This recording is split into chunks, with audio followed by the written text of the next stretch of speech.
और बताइए आप लोग कहाँ कहाँ से हैं, कैसे हैं, अभी आप लोग क्या कर रहे हैं।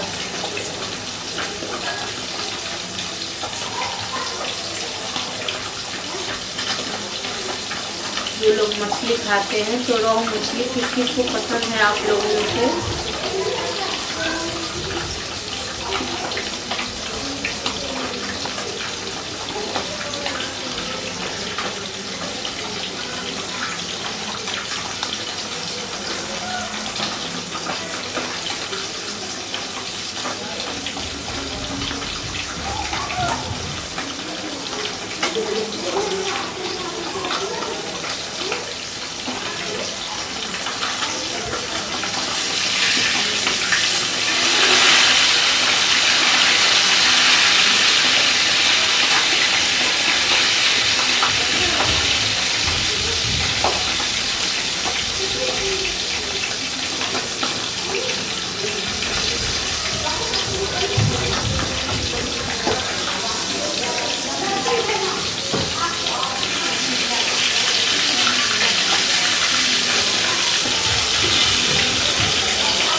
बोल नहीं गए आप लोग।